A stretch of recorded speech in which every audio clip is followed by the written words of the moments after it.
딱 일주일 남았습니다. 대선 이분과 천천히 한번 짚어보도록 하겠습니다. 보수논객 조갑제닷컴 조갑제 대표입니다. 대표님 안녕하세요. 네, 안녕하세요. 일주일 남았습니다. 예.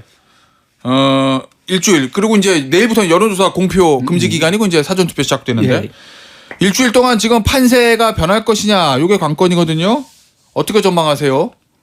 지금 단일화가 어떻게 보면 제일 큰 이슈가 됐는데 마지막 변수죠. 단일화를 먼저 꺼낸 사람은 국민의힘 김문수 후보 쪽 아닙니까? 예. 그러면 책임지고 단일화를 해야 될 거 아닙니까? 김문수 후보 입장에서는요. 그렇죠. 하는 방법이 있죠. 뭐요? 오늘 텔레비전 토론 있을 거 아닙니까? 정치 분야 마지막. 예. 마지막 토론 마무리 발언 있잖아요. 예. 그때 김문수 후보가 단일화를 하겠다. 예. 그런데 이준석 후보 안 하겠다고 하니까 내가 이준석 후보 지지하고 지지 선언하고 사퇴하겠다 하면 단일화 되는 거 아닙니까? 그 이준석 후보가 저 주장하는 건데. 예. 아니 그런데 저 예. 며칠 전부터 이재명 캠프에서 예. 말은 안 하는데 어허. 굉장히 예민하게 생각하는 게 예. 제가 지금 말씀하는 시나리오예요. 아니 예. 그렇게 하면은 예. 그게 막판 선거판이 예. 어떻게 됩니까? 윤석열 심판에서 이재명 심판으로 바뀌고 어허. 그러니까 신 40대 기술론에 의한 세대 교체, 정치 교체로 확 바뀌어 버리잖아요. 아, 마지막 이 프레임이요. 예. 그러고 그거는 국민을 감동시켰거든. 그러니까 감동시킨다는 것은 사람들이 기득권을 포기하고 예. 희생 정신을 발휘할 때 국민들이 감동하는 거 아닙니까? 1987년 6.29 선언이 그랬잖아요. 예. 그런데 뭐 그럴 가능성은 턱 낮다고 봅니다만은. 예. 아니 예. 단일화를 꺼낸 사람이 결정해야 될 거 아닙니까? 오. 단일화를 이준석 후보가 꺼낸 건 아니잖아요. 어허. 또 꺼내가지고 지금까지 한 열흘 동안은 예. 가장 큰 전략으로 삼았잖아요. 어허. 김문수 후보의 가장 큰 전략은 단일화였잖아요. 예. 그런데 근데 결말을 자신들이 내야지. 대표님 그 가능성은 낮지 않을까요? 낮죠. 예. 그러나 낮을 때 드라마가 만들어지는 거 아닙니까? 자, 그러면 반대로 김문수 후보 입장에서 보면은 이제 제 2당의 후보니까 포기가 쉽지 않다고 하면 3당의 후보인 개혁신당 이준석 후보가 양보해서 저 단일화되는 가능성 그건 얼마나 있다고 보세요? 우선 본인이 여러 번 안 한다고 했잖아요. 이준석 후보 안 한다고 했죠. 또 당원들에게 메시지까지 보냈잖아요. 예. 그런데 지금은 이건 완전히 언론과 어떻게 보면은 국민의 힘이 예. 짜고 이준석 후보에게 단일화를 압박하는 거하고 마찬가지입니다. 오. 아니 이게 뉴스가 안 되잖아요. 예. 아니 이준석 후보가 안 하겠다고 했으면은 예. 그다음에 단일화라는 뉴스가 사라져야 될 것 아닙니까? 어허. 예. 이거 완전히 국민의힘과 언론이 짜고 이거 스토킹하는 거예요. 안 하겠다는 사람을 왜 자꾸 한다 아니 이루어질 가능성이 없잖아요. 있습니까? 없잖아요. 저야 모르죠. 아니 없잖아요. 예. 그리고 지금 예. 다른 선거판과 다른 게 제3 후보가 지지율이 막판에 가서 올라가고 있잖아요. 아, 예. 예. 원래는 빠지는 거 아닙니까? 그죠? 예. 사표 방지 심리가 작동해가지고 이번에는 이준석 후보가 텔레비전 토론을 두 차례 잘해 놓으니까 예. 지지율이 올라가고 오늘까지도 보니까 올라가고 있더라고. 아니 그래요? 이런 사람이 왜 그럼 이번에 제일 나는 명언이 하나 나온 게 뭐요? 홍준표 전 시장의 명언이라고 생각합니다. 이준석에 대한 지지는 사표가 아니라 미래를 위한 투자다. 예. 그게 팩트에 맞잖아요. 그런데 왜 사퇴를 합니까? 왜 사퇴를? 그런데 그런데 본인이 사퇴 안 하겠다고 했는데 예. 그런데 왜 언론이 자꾸 사퇴할 거라는 걸 가정을 해가지고 이걸 뉴스로 만들어가지고 결국 국민의 힘을 도와주고 있는 거지. 그러면은 결과적으로는 대표님 보시기에는 김문수 후보도 사퇴 안 할 거고 이준석 후보도 사퇴 안 할 거고 여론조사로 하기에도 안 할 거고 그럼 단일화가 없다. 결과적으로는. 그렇죠. 그러나 책임지는 사람이 있어야죠. 책임지는 사람이요? 아니 단일화를 먼저 꺼낸 예. 김문수 후보 쪽에서 책임져야지. 어떻게 책임져요? 단일화를 해야지. 그러면은 그러니까 대표님의 주장은 김문수 후보고 사퇴하라는 주장이신 건데 현실적으로는 안 될 거는. 현실적으로 안 되더라도 그게 정치 윤리 아닙니까? 오, 예. 알겠습니다. 아 그러면 저 김문수 후보가 단일화 꺼내는데 실패하면 책임지고 사퇴해라. 아니 단일화를 하면 되는 거지. 단일화 하겠다고 했으니까 단일화 해야 되는 거 아닙니까? 예. 그렇지만 현실적으로는 어려울 거라 보시는 거죠, 대표님? 뭐 그렇게 봅니다만은. 예. 알겠습니다. 아니 근데 최근에 그 얘기 또 뭐 나오잖아요. 이준석 후보한테 야 뭐 만약에 당신도 만약 사퇴 저 3자 구도로 가가지고 이준석 후보 당신 득표율만큼 표 차나서 김문수 후보가 지면 이재명 대통령 만들어주는데 너 때문에 그런 거다. 뭐 이런 얘기 한다고 지금 이준석 후보도 얘기를 하고 최근에는 뭐 친윤 진영에서 들어오면 당권 줄게. 뭐 40대 총리 얘기들도 나오고 일종의 당근과 채찍이 다 나오는 것 같은데. 아니 둘 다 야비한 이야기고 사실에도 맞지 않고. 그래요? 예. 아니 이준석 찍으면 이재명 된다 뭐 이런 말 예. 하는데 그게 말이 됩니까 말? 지금 모든 여론조사에서 예. 이준석으로 단일화되든지 김문수로 단일화되든지 이재명 후보에 대해서 약 10%포인트 차가 나는 걸로 나오잖아요. 예. 거의 모든 조사에서 단일화하더라도 이길 수가 없잖아요. 예. 그런 여론조사가 대부분인데 지금 이준석 때문에 예. 김문수 후보가 떨어졌다. 그러니까 나는 이거 안 될 줄 알면서도 스토킹 하듯이 단일화를 압박하는 이유는 크게 졌을 때 그 책임을 이준석 후보에게 넘기려고 하는 거 아닙니까? 알겠습니다. 자, 일단은 단일화는 안 될 거다. 현실적으로 뭐 그렇게 말씀을 저는 이렇게 생각합니다. 앞으로 선거법 바꿔가지고 네. 일단 선거운동이 시작된 이후에는 단일화를 못 하도록 해야 돼요. 그 너무 선거운동에 그 후보의 진퇴를 자유를 너무 제약하는 거 아니에요? 모든 선거운동은 페어플레이 아닙니까? 그죠? 예. 지금 400m 경주에 비교하면은 스타트를 해가지고 뛰고 있는데 한 지금 300m까지 온 거 아닙니까? 그럼 2등 하는 사람이 3등 하는 사람 보고 야, 내 등을 밀어주고 너는 빠지라고 하면은 그 실격 조치해야 되는 것 아닙니까? 세계 어느 나라에서 선거운동 기간 중에 단일화를 하는 나라가 어디 있습니까? 알겠습니다. 어쨌든 단일화가 이제 안 된다고 하시니 안 될 거다라고 하시니 이제 세 사람 그걸 기준으로 전제로 놓고 저희가 좀 얘기 좀 해보겠습니다. 김문수 후보 지금까지 선거운동에서 보인 모습은 어떻게 평가하세요, 대표님?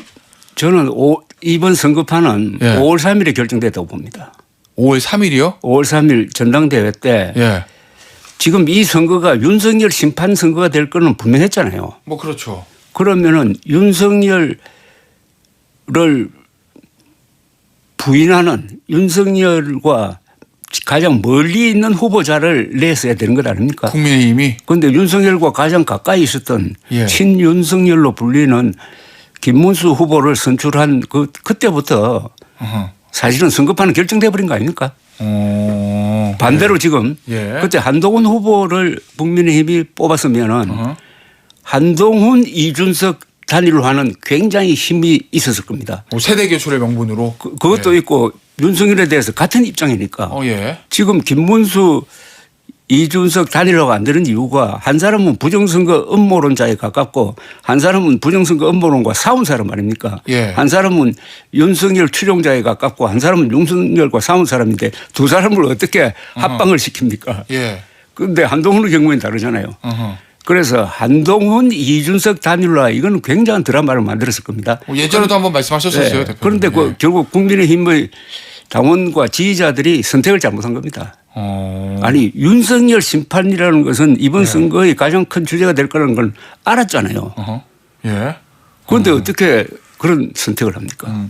아니 그런데 어쨌든 선출이 됐잖아요. 근데 이제 한동훈 전 대표가 본인이 이제 독자 유세, 어제는 물론 김문수 후보 옆에 서긴 했지만 그동안 독자 유사를 하면서 세 가지 조건을 항상 얘기했어요.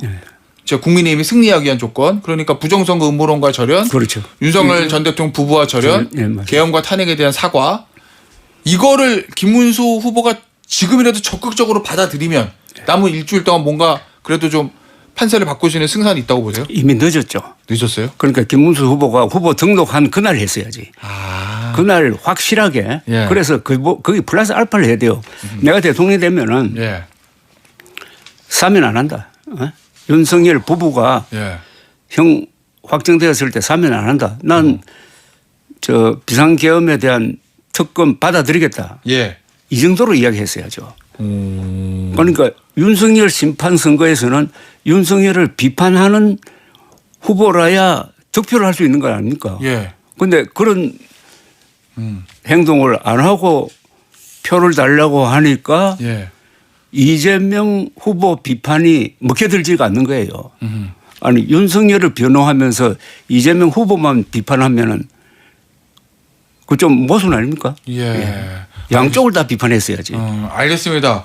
이제 그거를 못했던 게 제일 아쉬운 부분이다 이런 말씀이신 거잖아요. 그렇죠. 예. 그리고 지금 하더라도 이미 늦었다. 늦었습니다. 예. 알겠습니다. 자, 잠시 주제를 바꾸기 전에 아까 인터뷰 중에 언급된 여론조사 관련해서 말씀을 드릴게요. 동아일보가 리서치인 리서치에 의뢰해서 지난 24일에서 25일 전화면접 방식으로 조사한 결과 이재명 45.9, 김문수 34.4, 이준석 11.3, 5일 전에 채널A 의뢰로 같은 기관에서 한 조사보다 이준석 후보 2.3 올랐고요. 같은 조사에서 이재명 대 김문수 이렇게 양자대결 붙였더니 이재명 50, 김문수 41.6, 이재명 대 이준석 요 양자대결 시에는 이재명 49.3, 이준석 34.9 모두 10%포인트 이상 격차가 나는 조사 결과가 있었다는 점을 말씀을 드리면서 자세한 사항은 중앙선거여론조사심의위원회 홈페이지를 참조하시면 됩니다. 자, 김문수 후보 얘기했으니까 그러면은 이제 저 단일화 지금 대상으로 꼽혔던 이준석 후보 얘기 좀 해보죠. 아쉬운 점 없으셨어요? 이준석 후보 캠페인 과정에서? 이번 선거에서 제일 성공한 사람이 이준석 후보 아닌가요? 특히 성공했어요? 예. 지금까지는 속설이 예. 텔레비전 토론은 아무리 잘해도 지지율에 반영이 안 된다고 그랬는데 예. 이번엔 반영되는 것 같거든요. 오, 그렇게 보시는군요. 예. 1차 1차 예. 토론에서 제일 예. 잘한 사람이 저는 이준석 후보라고 봅니다. 그리고 이준석 후보의 이재명 공격이 예. 이게 주요했어요. 아, 호텔 경제학 뭐 이런 거요? 그래서 예. 이재명 후보가 가지고 있는 중요한 정책, 예. 뭐 호텔 경제학 뭐 그보다도 예. 에너지 정책, 에너지 정책에서 예. 이 역시 문재인 예. 전 대통령의 탈원전 시즌 2가 될지 모르겠다는 생각을 준 것 아닙니까? 예. 그것은 이준석 후보의 어떻게 보면 공격에 의해서 그런 정책이 드러난 거예요. 그런데 이게 세계 대세에 안 맞거든요. 예. 지금은 원자력 발전은 클린 에너지로 분류하는 것 아닙니까? 오. 세계 모든 예. 나라가 원자력 발전 중심으로 가지 예. 대체 에너지 중심으로 안 가잖아요. 그런데 예. 이 후보는 마치 재생에너지 뭐 중심으로 간다고 하니까 예. 아주 중요한 걸 하나 보여주었어요. 자, 그러면 이준석 후보가 본인이 항상 그런 얘기 하잖아요. 화성 동탄에서 자기 국회의원 총선 당선됐던 것처럼 동탄 모델로 승리하겠다. 예. 가능하다고 보세요? 그건 현실적으로 불가능하죠. 예. 불가능하지만은 예. 상당히 그쪽으로 끌고 가고 있다는 게 대단해요. 돈 적게 쓰는 선거하잖아요. 예. 돈 적게 하면서 순수하게 자기의 글과 말로 지금 선거를 하고 있거든요. 제가 한동훈 이준석을 높게 평가하는 이유는 두 사람이 글과 말이 되는 사람인데 저는 말의 힘을 느낍니다. 예. 지금 이준석 후보의 지지율이 예. 11%까지 올라갔잖아요. 오늘 발표된 거 보면 그 힘은 예. 돈에서 생긴 것도 아니고 조직에 의해서 생긴 것도 아니고 말이거든요. 예. 우리 국민들이 그 논리적인 말에 예. 설득을 당했다는 겁니다. 자, 그러면 동탄 모델로 승리하는 건 현실적 불가능하다. 그럼 이준석 후보의 현실적인 목표 이건 뭐라고 보세요? 두 자릿수 득표요? 우선 이번 대선을 통해서 이준석 후보의 실력을 우리 국민들이 알게 됐잖아요. 예. 그럼 미래를 위한 투자지. 그러니까 예. 저는 홍준표 시장의 말이 아주 정확하다고 봅니다. 예. 이준석을 찍는 표는 사표가 아니고 미래를 위한 투자라고 생각하니까 지금쯤은 이게 지지율이 낮아져야 돼요. 예. 양쪽으로 이게 다 빠져버리거든. 예. 거의 대부분의 선거에서 제3 후보가 왜 10% 득표를 못하냐 하면은 예. 막판에 가면 사표 방지 심리가 작동하는데 이번에는 사표 방지 심리가 작동하지 않는 것 같아요. 예. 그거는 이준석의 실력입니다. 아, 사표 방지 심리가 알겠습니다. 자, 그리고 지금 방금 전에 이준석 후보 오늘자 11.3% 나왔다는 11% 나왔다는 게 제가 찾아보니까 요거네요. 오늘자 이제 동아일보에 보도된 건데 동아일보가 리서치에 의뢰해서 24일에서 25일 전국 18세 이상 성인 남자 1,008명 대상으로 전화 면접 100% 방식입니다. 이재명 45.9, 김문수 34.4, 이준석 11.3. 요거 나왔다는 거. 요 여론조사 말씀하시는 거고, 중앙선거 여론조사 심의위원회 홈페이지 참조하시면 자 되고요. 자 그러면은 마지막으로 이재명 후보 좀 짚어보죠. 이재명 후보 선거 캠페인 방식은 어떻게 보셨어요, 대표님? 좀 너무나 앞서가니까 예. 좀 안주한다는 말은 수비형 선거운동을 하고 수비형. 예. 내란이란 말을 너무 많이 하더라고. 이제 내란이란 말도 너무 많이 들으면은 좀 식상하잖아요. 예. 그리고 토론에서는 말이죠. 그 태도나 안정적인 어떤 모습이나 이런 점에서는 큰 실수는 안 했다고 봅니다. 예. 큰 실수를 원래 1등 하는 사람은 결정적인 실수를 안 해야 되거든요. 그런데 예. 그 정도까지는 성공을 했는데 구체적 정책의 디테일이 약하다는 게 드러났어요. 특히 이준석 후보의 공격에 의해서. 예. 그래서 그 약점이 좀 드러났다고 봅니다. 약점이. 예. 그래서 중도 보수화 전략이 이번 선거운동 기간을 통해서 자 저게 맞을까 예. 하는 생각. 왜냐하면 에너지 정책이 예. 저 재생에너지로 가겠다는 것은 이건 과학적 정책이 아니라 이념적 정책이거든.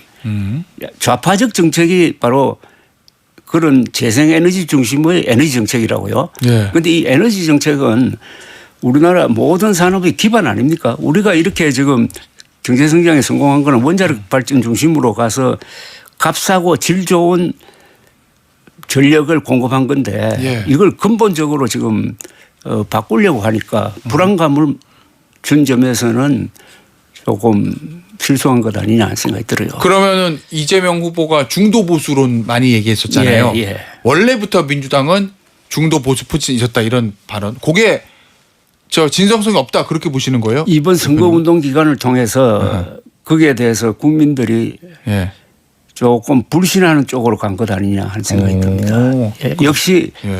역시 좌파적 이념과 정책을 갖고 있구나 하는 생각을 예. 준 걸로 그렇게 봅니다. 저는. 예. 알겠습니다. 자 마지막으로 저희 선거 일주일 남았어요. 아마 이제 지금 이번 21대 대선 그간 봐오신 많은 대선에 비춰보면 어떤 의미가 있다고 보십니까? 요새 선거관리위원회에서 좋은 구호를 만들었어요. 예. 투표로 화합하는 대한민국. 아하. 투표로 화합하는. 예. 지금 비상계엄 사태를 예. 그동안에 헌법재판소의 파면, 윤석열 파면 결정을 해가지고 법률적으로는 정리가 됐습니다. 이번에는 국민들이 직접 심판하는 거거든요. 예. 그래서 윤석열 비상계엄 그리고 부정선거 음모론을 확실하게 이번 투표 행위를 통해서 청산하는 겁니다. 예. 그리고 새로운 정부를 만들 것이고 새로운 방향으로 가는 거니까 대한민국이 민주적 방법으로 가장 심각한 문제를 예. 해결하는 위대한 예. 주권적 결단의 투표가 될 것이다. 선거가 될 것이다 해가지고 저는 굉장히 감동적으로 지금 진행 상황을 지켜보고 있습니다. 알겠습니다. 마지막 주장 하나 더 남았습니다, 대표님. 대표적인 보수 논객으로서 이번 대선 끝나고 나면 앞으로 한국의 보수 세력들은 대선 이후 어떻게 될 거로 보십니까? 정치 세력으로서의 한국 보수는 사실상 거의 이번 선거를 통해서 예. 멸망의 단계로 들어갔다고 봅니다. 멸망이요? 멸망의 단계. 몇 번 결정적 실수를 했거든요. 예. 12월 3일 그다음에 한동훈 후보를 몰아낸 12월 16일인가 14일인가 그때. 예. 그다음에 4월 4일 파면 결정이 나오고도 김문수 후보를 선택한 거. 이게 다 실수와 실수의 연속이었고 그 결말이 예. 이번에 표차로 나올 거라고요. 표차로 나오는데 다만 그 과정에서 두 사람의 지도자를 만들었다고 봅니다. 누구요? 한동훈, 이준석. 예. 그러면은 보수 구명정이 있으니까 나는 치열한 이론 투쟁을 통해서 예. 재기할 수 있을 거라고 생각합니다. 재기요? 예, 재기한다 이런 거죠. 그러면 다시 일어난다는 거죠. 국민의힘은 어떻게 될 거예요? 그럼 앞서는 멸망, 그다음에 재기면 일단 국민의힘은 일단 정신적으로 완전히 망가지는 거 아닙니까? 예. 국민의힘은. 그러나 완전히 망가지는 속에서도 예. 그 한동훈 세력이 있잖아요. 한동훈 노선이 옳았다는 게 이번 선거가 증명하는 것 아닙니까? 그렇죠. 예. 그러면은 일단은 대선 만약에 국민의힘이나 개혁신당 둘 다 이재명 후보가 당선이 돼서 차기 대통령이 되면 그럼 국민의힘은 한동훈 전 대표 위주로 재편되고 밖에 있는 이준석 후보가 저 개혁신당 의원이 있고 그렇게 해서 경쟁을 서로 통해서 경쟁하는 재건한다. 서로 경쟁하는데 예. 그 경쟁은 누구를 상대로 경쟁하면 당원을 상대로 경쟁해야 됩니다. 예. 국민의힘도 당원이 한 7, 80만 명 된다고요. 예. 이번에 저 개혁신당은 한 10만 명으로 늘었어요. 예. 이 당원이 중요합니다. 예. 이제 당원이 주인이 돼야 돼요. 그럼 당원이 각성해야 돼요. 예. 당원이 특히 국민의힘 당원은 예. 우리가 지난 경선 과정에서 무슨 잘못을 했는지 한번 반성해야 됩니다. 알겠습니다. 어쨌든 보수 세력은 한동훈과 이준석의 뉴리더를 만들어낸 거죠. 예. 이번 선거. 그렇게 재편이 될 거다라는 말씀이시군요. 알겠습니다. 대표님 오늘 저 조갑제닷컴 조갑제 대표의 인터뷰는 여기서 마무리하도록 하겠습니다. 대표님 대선 끝나고 한 번 더 모시겠습니다. 감사합니다. 예, 조갑제닷컴 조갑제 대표였습니다. 감사합니다.